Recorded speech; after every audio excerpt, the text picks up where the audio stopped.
Hello बच्चों, आइए प्रश्न को देखते हैं। बिंदुओं 1,0 तथा 3,0 को मिलाने वाली रेखा पर एक समबाहु त्रिभुज डाला गया है। इस त्रिभुज के शीर्ष प्रथम चतुर्थांश में है।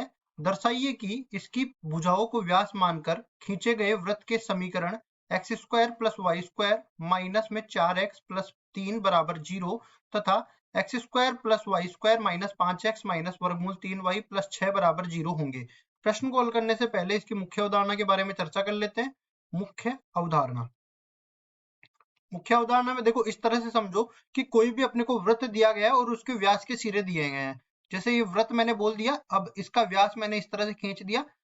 इन दोनों को मैं नाम भी दे देता हूँ। पी बिंदु है, इसके निर्देशांक हो गए x1 y1 और क्यू बिंदु है, इसके निर्देशांक हो गए x2 y2। अगर व्यास के सिरों के निर्देशांक दे रखे हैं तो वृत्त का समीकरण कैसे निकाला जा सकता है? लिखते हैं वृत्त का समीकरण। वृत्त का समीकरण हो जाएगा इस तरीके से x माइनस में x1, x निर्देशांकों का देखो इस तरह लिखूंगा मैं, x माइनस x2 प्लस में y माइनस y1 और गुणा में y माइनस y2। ठीक है, बराबर 0। तो ये क्या होगा? देखो x निर्देशांकों से एक द्विघात समीकरण का निर्माण होगा और इसी तरह y के द्विघात समीकरण का निर्माण होगा और दोनों जुड़ जाएंगे। ठीक है, तो इस तरीके से हम लोग वृत्त का समीकरण निकालते हैं। तो इसको अब सवाल को समझ लेते हैं। सवाल में बोला गया है कि दो बिंदुओं को मिलाने वाली रेखा। सबसे पहले तो मैं एक कार्तीय तल यहाँ से बना लेता हूँ। ये कार्तीय तल अपना हो गया। अब कार्तीय तल में ये देखो, ये अपना y अक्ष हो गया और ये अपना x अक्ष हो गया। 1 0 और 3 0 कहाँ स्थित होंगे? मान लो कि 1 0 x अक्ष पे यहाँ पे स्थित है और 3 0 x अक्ष पे यहाँ पे स्थित है। दोनों x अक्ष के ही बिंदु है क्योंकि y निर्देशांक 0 है। तो इसको मैं a नाम दे देता हूँ, इसको मैं b नाम दे देता हूँ। इसके निर्देशांक है 1,0 और इसके निर्देशांक है 2,0। बोला गया आगे कि एक समबाहु त्रिभुज इस पे डाला जा रहा है। तो डाला जा रहा है, इसका मतलब इसका आधार यहाँ पे रख दिया तो एक शीर्ष यहाँ पे निकल के आ जाएगा और ये शीर्ष अपने पास प्रथम चतुर्थांश में होने वाला है क्योंकि यहाँ पे पहले ही बोला गया है।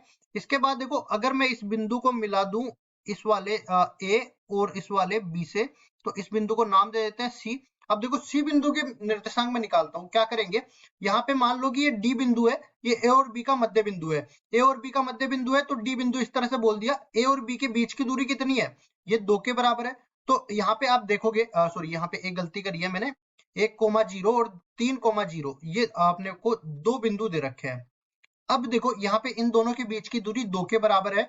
तो 2 के बराबर होगी तो इसकी आधी 1 के बराबर हो जाएगी। तो बिल्कुल मध्य वाला जो बिंदु होगा वो 2,0 के बराबर होगा। और इस तरह से समझो ये पूरा एक समबाहु त्रिभुज है। तो मेरे पास क्या निकल के आई? समबाहु त्रिभुज की भुजा। समबाहु त्रिभुज की भुजा। समबाहु त्रिभुज की भुजा किसके बराबर निकल के आई? ये बराबर निकल के आई ए बराबर में 2 के बराबर निकल के आ गई। अब देखो इसको मैं इस बिंदु से मिला देता हूं। कुल मिला के यहाँ से देखो ये a बटा 2 के बराबर होता है और ये a के बराबर होता है। तो ये सी डी किसके बराबर हो जाता है? पाइथागोरस प्रमेय से मैं कह सकता हूं कि मान लो कि ये h के बराबर हो गया तो h किसके बराबर हो जाएगा?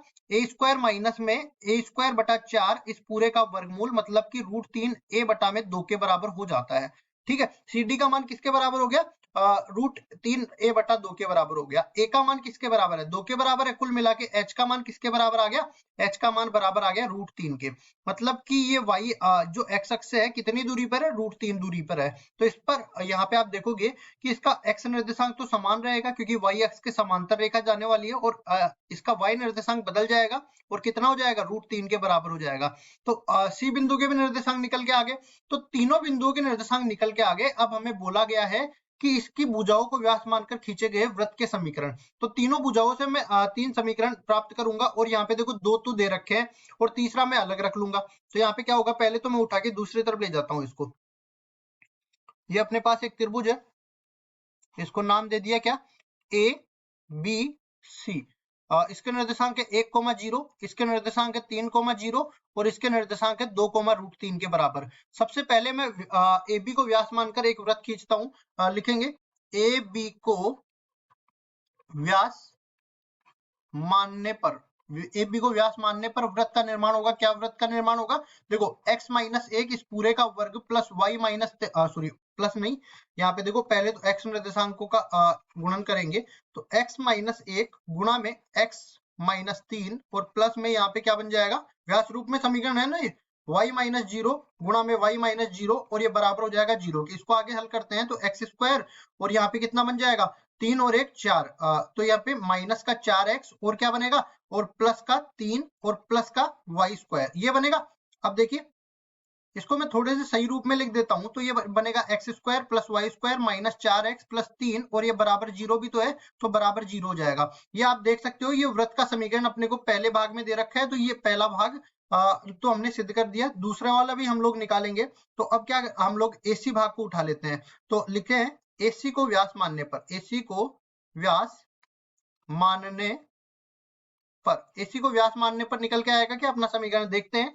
x माइनस 1 गुणा में x माइनस 2 और प्लस में y माइनस 0 गुणा में y माइनस √3, और ये बराबर हो जाएगा 0 के। इसको हल करते हैं तो ये बन जाएगा x² माइनस में 3x प्लस 2, और ये बन जाएगा y² माइनस में √3y बराबर 0। इसको सही रूप में लिख देते हैं, तो ये बनेगा x² प्लस y² माइनस में 3x माइनस में √3y और प्लस में 2 बराबर 0 हो जाएगा। क्या ऐसा दे रखा है क्या, नहीं ऐसा तो नहीं दे रखा। तो तीसरा अपने पास एक और व्यास हो सकता है, क्या होगा, BC को व्यास मानने पर, लिखेंगे BC को व्यास मानने पर, BC को व्यास मानेंगे तो अपने पास वृत्त का समीकरण निकल के आएगा x माइनस में 2 गुणा में x माइनस 3 और प्लस में y माइनस 0 और गुणा में y माइनस √3 और बराबर 0 हो जाएगा। इसको हल करेंगे तो ये बनेगा x² माइनस में 5x प्लस 6 और प्लस y² माइनस में √3y के बराबर।